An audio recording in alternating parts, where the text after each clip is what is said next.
한 주 동안 건강하게 보내셨습니까? 여러분의 건강지킴이 TV닥터 인사이드 곽동훈입니다. 모든 암이 그러합니다마는 특히 여성들에게 상실감과 우울감을 안겨주는 암이 있습니다. 바로 유방암이죠. 유방암 어떻게 현명하게 대처할 수 있을까요? 오늘 알아보겠습니다.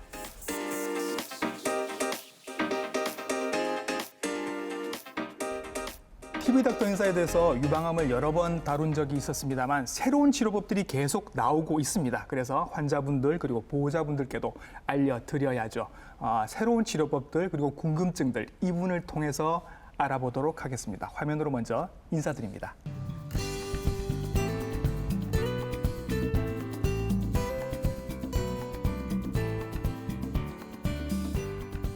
네, 친절한 닥터 스튜디오로 모셨습니다. 유방외과 전문의 이석원 선생님이십니다. 선생님 안녕하십니까?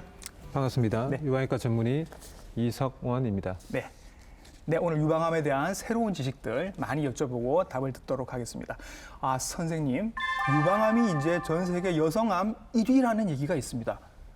우리나라도 그런지도 궁금하고요. 추세가 어떤지 좀 알려주시죠. 유방암은 세계적으로 네. 가장 흔한 여성암입니다. 이미 그렇게 됐군요. 맞습니다. 네. 지난 2017년, 18년도 보고를 보고 될 것 같으면 네. 전 세계에 총 209만 명의 유방암 환자가 발생하였습니다. 예. 이는 전체 여성암 환자의 약 24.2%를 차지하는 수치이고 네. 여성에서 암으로 인한 사망자 중에서도 유방암이 15%로 가장 높은 수치를 보여서 예. 한 해 총 62만 명이 유방암으로 사망하였습니다. 네. 특히나 이제 국가 간 인정 간의 차이는 있지만 네. 이 유방암은 전 세계적으로 그 발병률이 빠르게 증가하고 있는 질환 중에 하나입니다. 네. 그래서 2012년도에 비해서 2018년도에는 그 발생률이 23% 네. 증가했습니다. 예. 이미 많고 점점 늘어나고 있다는 맞습니다. 말씀을 해주신 것 같습니다. 우리나라도 선생님 그럴까요? 우리나라 여성들도? 한국은 서구 국가들에 비해서는 아직 발병률이 낮은 수준입니다. 약 예. 2분의 1에서 3분의 1 정도 수준이지만 네. 아시아 국가들 중에서는 유방암 발병률 최상위 그룹에 속합니다. 네. 보건복지부의 국가암등록사 보고서를 보게 되면 네. 유방암은 한국 여성에서 가장 흔한 여성암이고 예. 2017년에는 유방암이 네.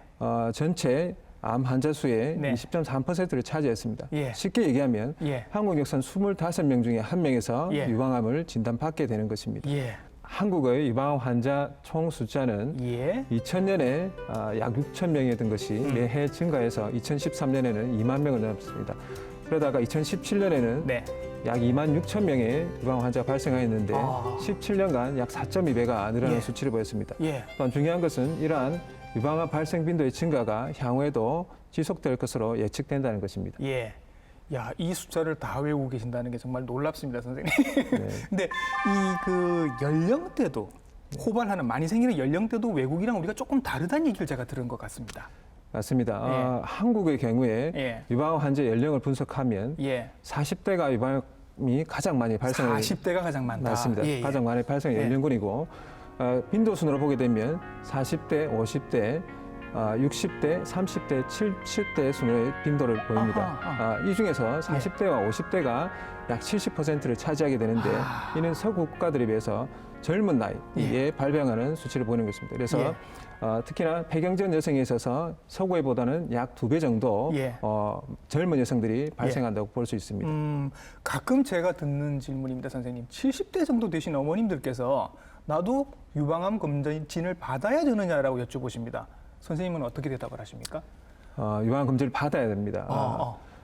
서구의 국가를 예를 들어 보면 예. 60대를 넘어선 연령군에서 유방암 환자 숫자가 많습니다. 예. 물론 우리나라는 조금 차이가 있기는 하지만 우리나라도 결국은 아마 서구를 따라가는 비슷한 형태의 발병을 보일 것으로 생각이 됩니다. 예. 따라서 연령이 증가했다고 해서 네. 나이가 많다고 해서 검진을 받지 않는 것은 잘못된 생각으로 생각합니다. 그렇죠. 지금 70대로 들어서셨다고 하면 앞으로도 한 20년 더 사실 가능성이 많으니까 맞습니다. 검사를 또 하시는 게 맞을 것 같긴 합니다. 그리고 또 하나 이제 좀 좋은 소식은 유방암은 또 유독 생존율이 높은 걸로 알려져 있습니다. 좋은 소식이죠. 어느 정도인지도 궁금합니다. 맞습니다. 2018년도 유방암 사망자 수를 보게 되면 약 2,400명입니다. 2,400명인데 전체 암으로 인한 사망자 약 8만 명 중에 약 예. 3.1%를 차지하는데 예. 즉 다시 말해서 다른 암종들에 비해서 예. 사망자 비율이 네. 매우 낮은 편에 속합니다. 이와 같은 이유는 적극적인 검진을 통해서 예. 유방암의 조기 진단 비율이 상승했고 예.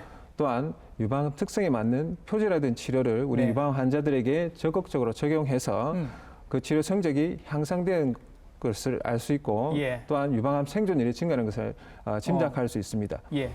그래서 최근의 자료를 보게 되면 유방암 환자가 수술 후 5년 전체 생존율이 91.2%고 90%가 넘네요. 많습니다. 예. 예. 10년 전체 생존율이 84.8%입니다. 이야. 이는 서구 국가들에 비해서도 뒤처지지 않는 수치이고 예. 특히나 초기 유방암인 조기 예. 유방암인 연기 1기 2기는 예. 90% 이상의 높은 예. 생존율을 보입니다. 예. 빨리만 발견이 되면 굉장히 5년 생존율, 10년 생존율이 높을 수 있다. 맞습니다. 그리고 치료 성적이 좋다라고 서구에 비교해서 우리가 뒤지지 않는다고 말씀하셨는데 단도직입적으로 여쭤봅니다. 우리나라가 전 세계 유방암 치료 성적이 순위로 따지면 몇 위 정도 됩니까? 제 생각으로는 예. 최상위에 속한다고 말씀드리겠습니다. 예. 통계 자료를 뭐 잠깐 인용을 하면 예. 저희가 이제 미국을 보통 예를 들게 되는데 네. 미국의 5년 생존율이 89% 정도로 제가 얼마 전에 확인했습니다. 저희 예. 우리나라는 네. 91%가 사실 넘었죠. 5년 예. 생존율에서 미국이나 서구, 유럽 예. 국가들에 비해서 뒤처지지 않는 성적을 보이고 있습니다. 거의 세계 최고 1위 수준의 치료 성적을 보이고 있다. 이렇게 이해를 하시면 되겠죠? 맞습니다. 네. 유방암이 그러면 유방 안에서 어디쯤에 생기는지 한번 알아보도록 하겠습니다. 유방암이란 네. 암 조직을 구성하는 세포가 예. 유방을 이루는 세포에서 기원한 경우를 얘기합니다. 예. 즉 대부분의 유방암은 유관과 소엽의 상피 세포에서 기원하게 됩니다. 예. 또한 조직학적 형태에 따라서 네. 유방암을 분류를 하게 되면 유관암이 약 80%로 제일 흔하고 그다음에 유관암이요? 맞습니다. 예. 예. 다음으로는 소엽암이 약 10%를 차지합니다. 예. 이외에도 여러 가지 드물지만은 점액암, 관상암, 유두상암, 수질암 등이 있으며 예. 이들은 전체 유방암의 약 10% 미만을 이루고 있습니다. 예. 네, 유관암이 유방암에서 가장 흔하다라고 말씀해 주셨습니다. 그러면 이제 유방암을 일으키는 원인, 뭐 발암 물질 같은 게 있는지 한번 여쭤볼게요, 선생님. 유방암의 원인은 아직까지는 직접적인 원인이 밝혀진 것은 사실 없습니다. 유방암이 이제까지 뭐 여러 암들 중에서도 가장 연구가 된 암인데도 불구하고 네. 아직 원인이 밝혀지지 뚜렷하게 이 녀석 이거는 없단 말인 맞습니다. 거죠? 네. 예. 그렇지만 우리가 추정하기로는 예. 여러 가지 복합적인 요인들에 의해서 유방암이 발생할 것으로 생각됩니다. 그 복합적인 요인에는 식생활, 생활 습관이나 약물 예. 등의 환경적인 요인이 있을 것이고 예. 다음으로는 유전적인 요인이 있을 수 있겠습니다. 하지만 이러한 유방암과 관련되는 여러 위험 인자들에 대해서는 네. 많은 연구가 되어 있습니다. 예, 조금 이따 제가 말씀을 드리겠습니다만 뭐 유전자 얘기 이런 것도 조금 말씀을 드리도록 하겠습니다.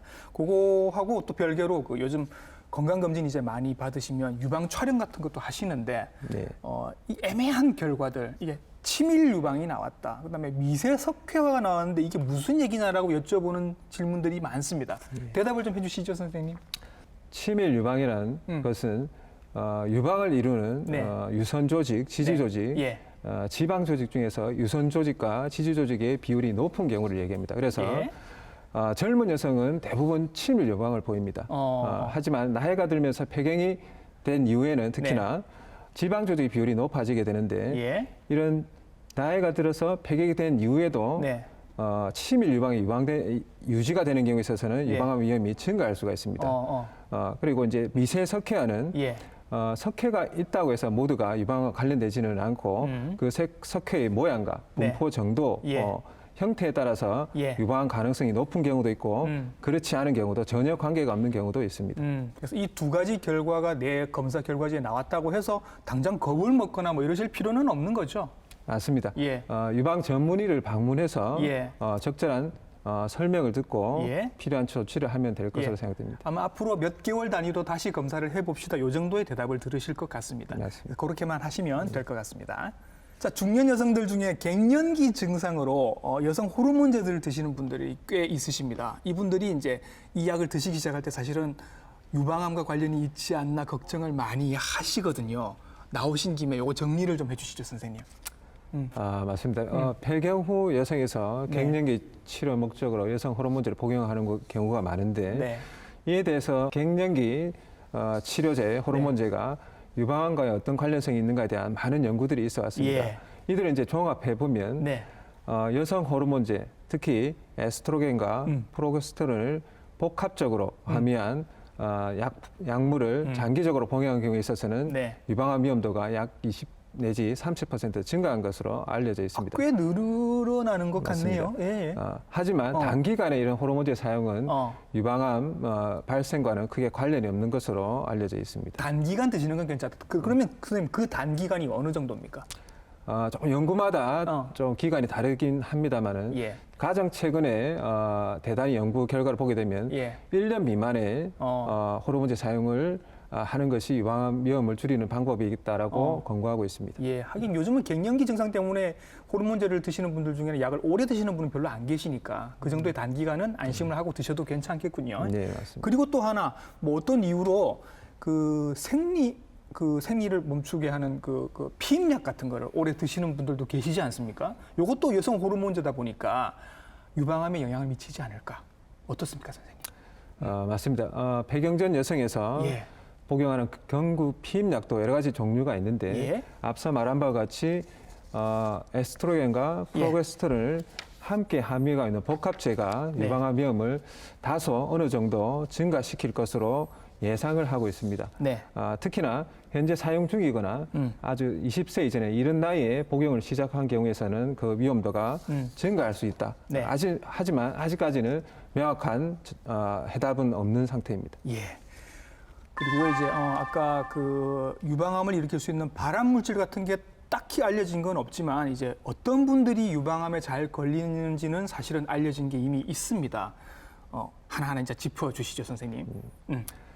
유방암과 관련되는 여러 위험 인자에 대한 예. 연구들이 있어 왔습니다. 알려진 것이 많은데 먼저 다른 암들과 마찬가지로 연령이 증가하면 유방 발생 위험이 증가하게 됩니다. 네. 이는 여러 가지 이제 위험 인자에 노출되는 기회가 많아질 수 있다 하는 것이고 네. 다음으로는 여성 호르몬인 에스트로겐에 노출되는 기간이 늘어나는 상황과 관련된 여러 가지 인자들이 있습니다. 예. 즉 12세 이전에 이른 초경, 예. 55세 이후에 늦은 폐경. 그러니까 생리를 하는 기간이 길면 길수록 불리하다는 말씀이신 맞습니다. 거죠? 그 예, 여성 호르몬에 노출되는 기간이 길어지게 되는 것이죠. 예. 그다음에 출산을 하지 못한 경우 또는 첫 출산을 30세 이후에 고령에서 한 경우 예. 또는 모유 수유를 하지 않은 경우 예. 유방암 위험도가 2배 내지 3배 예. 증가할 수 있습니다. 거의 요즘 여성들의 생활 패턴이 전체가 다 들어가 있는 것 같은 느낌입니다. 맞습니다. 그러네요. 그리고 선생님, 그 비만도 관련이 있다면서요? 비만은 폐경 후 여성에 있어서 유방암 위험들을 증가시킬 수가 있습니다. 예. 술도 역할을 합니까? 술이나 담배 같은 것도요, 선생님? 술은 주종에 관계없이 예. 하루 약 10g, 즉 한 잔 정도가 됩니다. 예. 한 잔 정도를 섭취하게 되면 유방암 위험도가 7 내지 10%가 증가한다고 예. 이미 밝혀져 있습니다. 네. 하지만 흡연에 대해서는 아직 명확한 답이 없어서 이제 증가한다는 보고도 있고 그렇지 네. 않은 보고들도 있습니다. 술은 일단 확실하게 위험인자가 되는 것 같고, 네. 그리고 이제 이게 유방암 때문에 유명해진 게 이제 브라카 유전자라는 게 있지 않습니까, 맞습니다. 선생님? 요거 설명을 좀 해주시죠. 브라카 유전자, BRC의 브라카 1, 2라고 하는 유전자는 예. 원래는 우리 몸에서 종양을 억제하는 역할을 하는 유전자입니다. 예. 하지만 이 유전자에 돌연 변이가 생기게 되면 아. 암이 발생을 할 가능성이 높아지는 거죠. 예. 그래서 이 유전자에 돌연 변이가 있으면 그 여성의 돌연 변이가 있는 여성의 전체 일생을 70세까지로 보게 되면 네. 많게는 약 70%에서 유방암이 발병을 하게 됩니다. 예. 뿐만 아니라 유방암뿐만 아니라 예. 난소암과도 관련이 있어서 그렇죠. 난소암 위험을 약 40%, 예. 난소암이 발생할 위험이 한 40% 정도가 되고 예. 이외에도 남성의 경우에 있어서는 전립선암이나 암, 위암, 네. 기타 장기의 여러 암들이 발생 가능성이 높아지게 되는 것입니다. 예. 그래서 이제 뭐 브라카 하면 사실 안젤리나 졸리 얘기가 나오고, 네. 안젤리나 졸리는 유방도 예방적으로 수술을 받았고 난소도 제거를 했습니다. 당장 발병을 안 했음에도 불구하고. 그러면 이제 이런 뉴스를 들으면 우리 많은 여성들이 불안해하시죠. 나도 검사를 받아봐야 하나? 온 여성들이 우리나라 여성들이 다 이 검사를 받아보실 필요가 있을까요, 선생님? 그렇지는 않습니다. 네. 이 유전자 검사를 받는 것을 권장하는 특정 이제 적응이 되는 여성군들이 있습니다. 예. 예를 들어서 이미 이제 유방암이 발생했는데 젊은 나이에 유방암이 발생한 경우 또는 양측에서 유방암이 동시에 발생한 경우 또는 유방암과 난소암이 동시에 있는 경우 예. 또는 가족 중에서 가까운 가족이 유방암 환자가 많은 경우에 있어서는 네. 이런 유전자 검사를 통해서 돌연변이가 있는지를 확인하는 것이 예. 필요할 수 있겠습니다. 예, 이런 경우에만 검사를 하시고 그렇지 않은 경우에는 굳이 돈을 들여서 가면서까지 검사를 받으실 필요는 없다라는 네, 말씀이십니다. 네. 근데 유방암의 증상 중에 사실 제일 헷갈리기 쉬운 게 전 이건 것 같습니다. 통증이 없다면서요, 선생님? 맞습니다. 유방통 자체는 예. 유방암과 관련이 없는 경우가 많습니다. 예. 어느 보고에 따르면 예. 이 유방통이 유방암과 관련되는 경우는 5% 미만이라고 예. 되어 있습니다. 대체적으로 유방암 초기 단계는 증상이 사실은 없다. 하지만 이제 유방암과 관련되는 증상이 나타나는 경우는 대표적인 것들로는 멍울, 뭔가 잡힌다. 맞습니다. 예. 또는 유방 또는 유두의 피부의 변화, 뭐 쭈글쭈글해진다든지, 맞습니다. 그다음에 유방 형태의 변화, 모양이 바뀐다든지. 유두 분비물 예. 등이 있습니다. 예. 그럼 이제 뭐 수유를 해야 될 시기가 아닌데 뭐가 자꾸 나온다. 그게 뭐 유즙일 수도 있고 피가 될 수도 있고 그런 게 나오면 그것도 이상한 증상일 수 있겠군요. 예. 예. 이런 걸 보려면 이제 스스로 자가 검진을 좀 자주 해 보셔야 할 것 같은데 그죠? 맞습니다. 예. 유방암은 예. 본인 스스로 확인할 수 있는 질병 중에 하나입니다. 네. 신체 표면에 이제 혹이 생길 수 있기 때문에 본인이 확인할 수가 있는데 네. 이 자가 검진은 물론 이 자가 검진을 통해서 유방암을 확진을 할 수는 없지만 초기 단계에서 유방암을 발견할 수 있는 가능성이 높아지게 됩니다. 예. 그래서 매달 한 번씩 정기적으로 이 자가 검진을 하는 것이 좋은데 예. 생리가 있는 경우에는 생리가 끝나고 예. 3 내지 5일 후가 가장 검사하기 좋은 시기이고 이때가 좋은 시기가 이유가 있나요, 선생님? 생리가 시작하고 생리 기간 중에는 유방이 부종이 생기고 부어있기 때문에 만지기가 딱딱해져서 힘들다. 만져서 혹이 있는지를 구분하기가 사실은 힘듭니다. 예. 하지만 이 시기가 지나고 나면 유방이 부드러워지고 하기 때문에 혹이 있을 때 잘 발견을 할 수 있는 것이죠. 예. 어떤 분이 자기 가슴을 만지느냐에 따라서 사실 예민한 분들이 만지시면 금방 찾을 수도 있을 텐데 그렇지 않은 분들은 조금 어려울 것 같기도 합니다. 그런데 어떤 형태로든 매달 거울을 보면서 내가 내 몸에 관심을 갖는다는 게 중요하지 않나라는 생각이 들고 이렇게 해서 이제 찾아지면 선생님 뭐가 만져져요 하면서 병원에 오시게 되겠죠. 그러면 어떤 검사들을 받으시나요? 먼저 병원에 오시게 되면 문진과 진찰을 하게 됩니다. 이를 통해서 증상이 언제 생겼고 얼마나 지났고 어떤 변화가 있는지를 확인하게 되고 또한 앞서 말한 여러 가지 유방암과 관련되는 위험 인자들을 얼마나 가지고 있는지를 확인을 하게 됩니다. 이후에 영상학적 검사가 필요하면 유방 촬영술, 초음파, MRI 등을 시행하게 됩니다. 이런 영상학적 검사 이후에 유방암이 의심된다고 판단이 되면 조직학적 진단, 확진을 위해서 조직 검사를 하게 됩니다. 조직을 떼어내서 검사를 하는 거죠. 맞습니다. 이런 조직학적 검사에는 바늘을 이용해서 일부 조직만을 채취하거나 또는 수술적으로 절제하는 방법이 있습니다. 검사를 이제 하면 병 기수가 대체로 정해지겠네요. 뭐 영기, 일기, 이기. 아까 말씀하실 때 영기, 일기, 이기는 굉장히 예후가 좋다고 말씀을 하셨습니다. 유방암의 병기는 수술 전에 여러 가지 영상학적 검사에서 확인을 한 다른 장기, 유방 이외에 타 장기 전이가 있는지 없는지 수술 이후에 최종 조직 검사 결과에서 확인하게 되는 종양의 크기, 림프절 전이의 유무, 암세포의 조직학적 등급, 호르몬 수용체의 발현 유무와 허투 유전자, 즉 인간 표피 성장 인자 2라고 하는 허투 유전자의 발현 유무를 종합해서 병기 설정을 하게 됩니다. 그렇게 해서 이제 조직 검사 결과 여러 가지 다 검사를 거쳐서 병기를 나누고 그 병기에 따라서 치료하는 방법이 달라지는 거죠. 맞습니다. 최근에 조금 이렇게 핫하게 환자분들께서 많이 알고 계시는 게 이런 조직학적 검사 결과를 가지고 굉장히 많이 질문들을 하십니다. 방금 살짝 지나가듯이 말씀해 주셨는데 허투 유전자, 뭐 P53, KI67 이런 것들이 있는데 요즘 워낙 인터넷에 이런 걸 물어보시는 분들이 많아서 전문가 선생님을 모신 김에 좀 여쭤봐야 될 것 같아서 제가 말씀을 드립니다. 허투 유전자, 호르몬, 여성 호르몬 수정체부터 시작을 좀 해볼까요, 선생님? 네.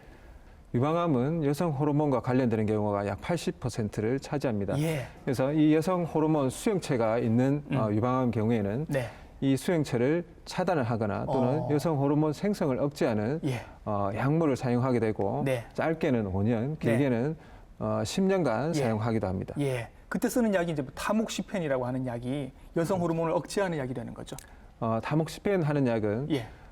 여성 호르몬 수용체를 차단하는 역할을 하는 역할을 약제고 하고, 예. 또한 한 가지는 폐경후에성에서 사용할 수 있는 네. 아로마타제 억제제하는 것이 있는데 이거는 여성 호르몬 생성을 억제하는 네. 약제가 되겠습니다. 예, 예. 그런 약들이 있는 거고요. 네. 또 하나 이제 또 검사 양성, 음성 나오는 게 있는데 이게 허투 유전자의 발현 유무, 이게 중요하다고 하는데 이건 어떤 건가요, 선생님? 유방암에서 허투 유전자가 과발현되는 경우를 예. 허투형 유방암이라고 부르는데 이런 전체 유방암의 약 20% 정도를 차지하게 됩니다. 네. 이 허투 유전자가 과발현되게 되면 재발이 빠르고 네. 생존 기간이 줄어들어서 예. 좋지 못한 요를 보이는 경우가 많습니다. 예. 그래서 최근에는 이 허투를 표적을 하는 표적 치료제가 개발되어서 예. 현재 임상에서 사용되고 있기 때문에 이런 좋지 못한 요를 좋게 만들고 네. 치료를 하고 있습니다. 예. 그 저는 이제 허투까지는 저희가 지난번에도 말씀을 드린 적이 있었는데 또 뭐 새로운 게 나왔습니다. KI67 이건 뭔가요, 선생님? KI67은 예. 사실은 예전부터 알려져 있던 유방암의 예후를 결정하는 하나의 중요한 인자들 중에 하나입니다. 예. KI67은 세포 주기 기간 동안에 나타나는 물질인데 예. 세포가 얼마나 빨리 증식하는가를 나타내주는 것을 말합니다. 그래서 예. 이 KI67이 높으면 네. 세포 증식 속도가 빠르다는 것이고 예. 좋지 못한 빨리 재발을 하거나 전이를 할 수 있는 가능성을 가지고 있다는 것입니다. 있으면 별로 안 좋은 것 같은 느낌은 일단 듭니다. 선생님 또 하나가 더 있네요. P53. 이왕 나온 김에 공부 좀 해볼까요, 선생님? P53은 네. 사실 유방암에 있어서라기보다는 모든 암들에 있어서 모든 암의 발생과 관련되는 유전자 중에 하나입니다. 예. BRC와 마찬가지로 네. 암 발생을 억제하는 유전자인데 네. 여기에 문제가 생기면 네. 암이 어느 부위든 암이 잘 생길 수 있다는 것입니다. 예. 지금까지 쭉 말씀을 하신 걸 보면 이게 다 양성이면 별로 안 좋을 것 같은 느낌이 듭니다. 그렇게 이해를 하면 되는 건지 아니면 다 음성이면 그럼 마냥 좋은 건지 이것도 궁금합니다, 선생님. 이런 이제 호르몬 수용체 또는 예. 허투가 모두 음성인 경우가 삼중 음성형으로 이름을 붙이는데 예. 이 삼중 음성형은 여러 가지 유방암의 아형들 중에서 예. 가장 예후가 좋지 않습니다. 나빠요. 나쁩니다. 그래서 재발이나 네. 전이의 가능성이 높아서 예후가 가장 좋지 않은 것으로 예. 알려져 있습니다. 예. 그러면 이런 여러 가지 조합에 따라서 이제 치료 방법이 바뀔 것 같은데 대체로 검사를 해보면 좀 좋은 형태가 많이 나오나요? 어떻습니까, 선생님? 조합이? 우리가 이제 유방암을 분류할 때 예. 내강형, 허투형, 예. 삼중 음성형 등으로 분류를 하는데 네. 아까 말씀드린 바와 같이 내강형이 제일 많기는 합니다. 네. 하지만 좋지 못한 예후를 보이는 허투형이나 삼중 음성형이 네. 각각 15에서 20% 정도를 예. 차지하고 있습니다. 예. 자, 이제 선생님이 이제 전문으로 하시는 유방암 수술에 대한 걸 한번 여쭤보도록 하겠습니다. 유방암은 일단 기본 치료가 수술이다. 거의 다 수술을 하시는 걸로 제가 알고 있고 옛날에는 전체를 다 이렇게 제거를 하는 수술이 전부였다 이렇게 알고 있습니다. 요즘 추세가 조금 바뀌고 있나요? 어떻습니까? 유방암의 수술적 치료로서 네. 전통적인 과거에 주를 이뤘던 수술 방법은 유방 전절제술입니다. 다 도려내는 방법이었죠. 맞습니다. 예. 유방 종양과 함께 유방 실질 조직 전부를 제거하는 방법입니다. 예. 하지만 최근에는 유방 보존술, 부분 예방 절제술의 비율이 증가하고 있고 예. 최근에 자료를 보게 될 것 같으면 약 예. 70% 이상에서 유방 보존술을 시행하고 있습니다. 예. 유방 보존술은 네. 유방 종양과 함께 유방 조직의 일부만을 절제하는 방법으로서 예. 과거에 비해서 그 비율이 점차 증가해서 예. 최근에는 약 60에서 70%의 환자가 유방 보존술을 받고 있습니다. 요즘은 거의 다 남긴 채로 수술을 하시는 경향이 강해지고 있군요. 네. 맞습니다. 예. 환자들이 이제 미용적으로 우수한 이런 수술 방법을 선호하는 경향이 있고 예. 또한 최근에 여러 가지 수술 방법들이 개발되고 보조적인 치료들이 발달을 해서 이 예. 유방 보존술의 치료 성적이 향상된 결과로 생각이 됩니다. 예. 그럼에도 불구하고 이제 어쩔 수 없이 전절제를 해야 되는 경우도 있겠죠. 맞습니다. 유방 전절제술은 유방 실질 조직 전부를 제거하는 수술이라고 했는데 예. 이러한 경우에는 종양의 크기가 크거나 동반된 미세석회의 범위가 넓거나 네. 또는 다발성으로 병변에 존재하는 경우 또는 유방 관련된 유전자 아까 예. 말씀드린 바와 같이 네. BRCA 이런 유전자의 돌연 예. 변이가 있어서 예. 향후 유방암 발생 위험이 높은 고위험군 유성에서 수술을 할 때 예. 유방 전절제술을 하게 됩니다. 예. 이렇게 전절제를 하더라도 모양을 다시 재건하거나 살려내는 그런 어떤 후속 조치들이 취해지는 거죠, 선생님. 맞습니다. 부분 절제술 또는 전절제술에 있어서 예. 유방 형태를 복원하기 위해서 예. 유방 재건술을 시행할 수 있는데 예. 재건 시기와 재건하는 형태에 따라서 여러 가지 재건술이 있습니다. 예. 그래서 요 재건하시는 방법을 조금 제가 여쭤보고 싶어서 저는 잘 모르는 부분이라 완전히 옛날 같지는 않겠지만 점점 더 옛날과 비슷한 모양으로 또 비슷한 모양과 감촉으로 이렇게 만들어지는 기술이 점점 더 좋아지고 있다고 제가 얘기를 들은 것 같아서 거기에 대해서 좀 설명을 해주시면 좋을 것 같아요. 맞습니다. 유방 네. 재건술 중에 크게 자가 조직을 이용해서 네. 환자 자신의 조직을 이용해서 재건하는 방법이 있고 예. 이물질 즉 보형물을 이용해서 재건하는 방법이 있습니다. 예. 각각의 장단점들이 있는데 네. 말씀하신 바와 같이 자가 조직을 이용하는 경우는 이 보형물을 이용하는 경우에 비해서 예. 형태나 촉감에 있어서 보다 자연스러워서 환자의 만족감이 높습니다. 예. 또한 자가 조직을 이용하기 때문에 예. 보형물을 이용했을 때 발생할 수 있는 감염, 피막 구축 등의 위험성이 없고 또한 최근에 문제가 됐던 실리콘으로 인해서 발생할 수 있는 예. 악성 혈액암의 위험도 없습니다. 뭐 실리콘에서 무슨 발암 물질이 나왔다 이런 뉴스 들은 것 같아요. 맞습니다. 그죠? 예. 예. 하지만 이 자가 조직을 이용한 수술은 수술이 복잡하고 네. 어려우며 상대적으로 수술 시간이 깁니다. 예. 또한 추가적인 흉터를 남긴다는 단점도 있습니다. 예. 네, 그리고 여러 가지 그 수술 분야에서 요즘 로봇이 많이 쓰이고 있는데 선생님도 로봇을 가지고 유방암 수술을 하신다고 제가 들은 것 같습니다. 네, 맞습니다. 로봇 수술 예. 또는 내시경을 이용한 최소 침습 수술이라고 있는데 예. 이는 이 내시경이나 로봇을 이용해서 유방 절제술 또는 유방 재건술을 하는 네. 것을 말합니다. 예.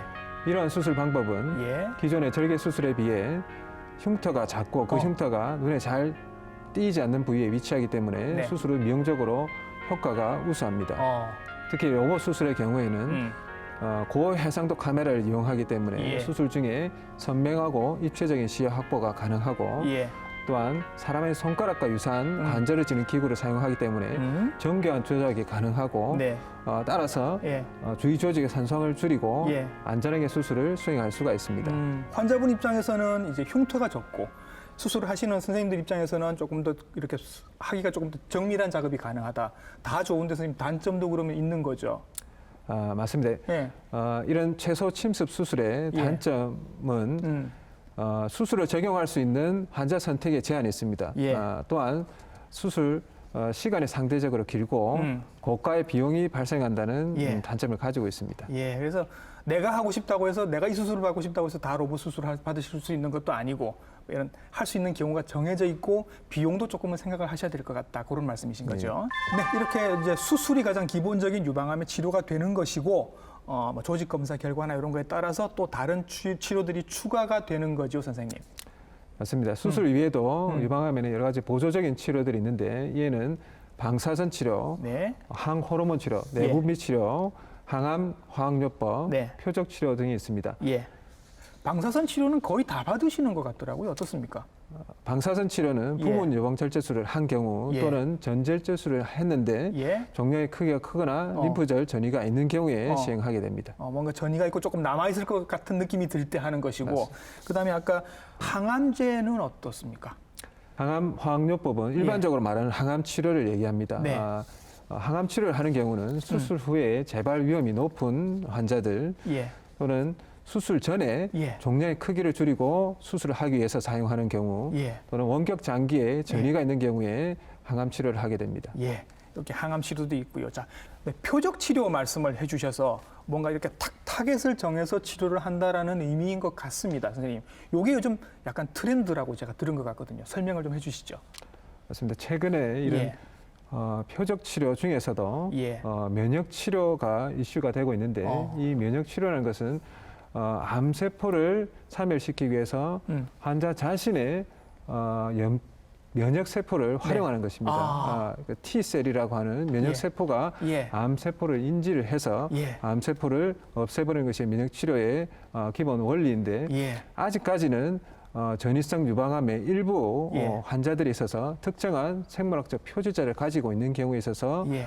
적용을 하고 있습니다만은 예. 향후 앞으로는 이 초기 유방암의 결과를 더 향상시킬 수도 있을 예. 것으로 생각이 됩니다. 새로운 약들이 계속 나오고 있고 그만큼 우리는 또 새로운 그 유방암에 대한 무기를 더 갖게 된다. 이렇게 이해를 하시면 될 것 같은데 면역하면 또 혹시라도 오해를 하실까 봐 홍삼 먹으면 뭐 좀 좋아지고 뭐 이런 얘기는 아닌 거죠, 선생님? 네, 맞습니다. 예. 건강하게 생활하시고 예. 건강한 식생활을 하시고 운동을 예. 하시고 하는 게 제일 좋을 것 예. 같습니다. 사실 이게 유방암으로 검색하면 제일 많이 나오는 게 노니 주스, 네. 뭐 이게 좋다더라. 우유는 드시지 마세요. 이런 얘기들이 있습니다, 네. 선생님. 네. 요거 정리를 좀 해주시겠습니까? 네, 알겠습니다. 말씀하신 바와 같이 네. 저희 환자들이 많이 물어보는 질문 중에 하나가 네. 이제 어떤 걸 먹으면 좋으냐, 네. 어떤 걸 먹으면 안 되냐 이런 질문들을 많이 하십니다. 예. 원칙적으로 얘기하면 골고루 잘 드시는 게 제일 좋고 예. 이제까지 밝혀진 바로는 대부분의 이제 식품들은 유방암과 관련이 없습니다. 네. 그러니까 유방암 발생을 증가시키거나 예. 또는 발생을 감소시키는 그런 효과가 밝혀진 바가 없습니다. 예. 그러니까 뭐 노니, 석류, 우유 이런 거 다 그냥 관계 없이 드셔도 되고 굳이 피하실 음식도 없다라는 말씀이신 거죠. 네, 맞습니다. 이렇게 하면 이제 수술 받고 뭐 방사 치료, 산소 치료도 받고 약도 어떤 경우는 5년, 10년 이렇게 드셔야 되는데 이 치료가 다 끝났단 말이죠. 끝났는데도 선생님 정기 검진을 받아야 합니까? 수술 및 보조적인 치료가 종결된 이후에도 네. 재발 및 원격 장기 전이를 감시하기 위해서 추적 검사를 추적 관찰을 하게 됩니다. 예. 수술 후 5년간 6개월 간격으로 5년 이후에는 1년 간격으로 예. 정상적으로 정기적으로 검진을 받게 됩니다. 예. 뭐 수술을 하시고 난 다음에도 이제 계속 그냥 뭐 그 전부터 수술 중, 수술 이후까지 계속 검진은 받는다 이렇게 생각을 하시는 게 나을 것 같습니다. 자, 그러면 제일 중요한 거 이제 병이 생기기 전에 어떻게 자가 검진을 하는 게 중요하고 언제부터 해야 하는지를 알려드리겠습니다. 유방암의 검진은 무증상의 여성에서 유방암이 있을 가능성이 높은 환자를 찾아내는 검사입니다. 네. 이에는 의사의 진찰과 유방 촬영술이 있는데 네. 유방암 위험이 높은 고위험군 여성에 있어서는 네. 유방 MRI를 검진에 추가할 것을 권장하고 있습니다. 예. 가족력이 있거나 뭐 그런 경우 말씀하시는 거죠? 맞습니다. 예, 예. 네. 이전에 여러 연구들에서 이런 유방 검진의 효과가 이미 밝혀졌는데 네. 유방암으로 인한 사망률을 15 내지 30% 예. 감소시키는 효과가 있었습니다. 예. 유방암 검진은 네. 30세가 넘어가면 네. 매월 자가 검진을 하는 것이 좋겠고 예. 35세 이후부터는 2년 정도에 한 번씩은 네. 병원을 방문해서 의사 진찰을 받는 것이 좋겠습니다. 예. 그리고 40세가 넘어가면 네. 1년 내지 2년 간격으로 의사의 진찰과 유방 촬영술을 받는 것을 권장을 하고 있습니다. 네.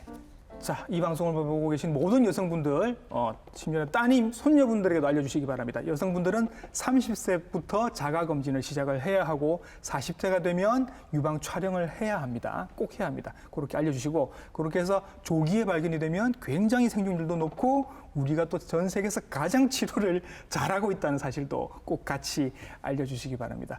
이렇게 해서 이제 오늘 유방암에 대해서 최근에 그 로봇 치료법 그리고 새로 나온 그런 여러 가지 그 검사법까지 오늘 자세하게 설명을 해주셨습니다. 유방외과 전문의 이석원 선생님이셨습니다. 선생님 오늘 수고 많으셨습니다. 네, 그렇습니다. 네. 유방암 환자분들이 워낙 많다 보니 새로운 치료법도 계속 개발이 되고 있습니다. 환자분끼리도 서로 격려를 해주시고 또 주변에서도 계속 지지를 해주셔서 함께 잘 극복해 나갔으면 좋겠습니다. 오늘 보신 방송은 부산 MBC 홈페이지 그리고 유튜브 채널을 통해서 다시 보실 수 있습니다. TV 닥터 인사이드 다음 주에도 좋은 정보로 인사드리겠습니다. 감사합니다.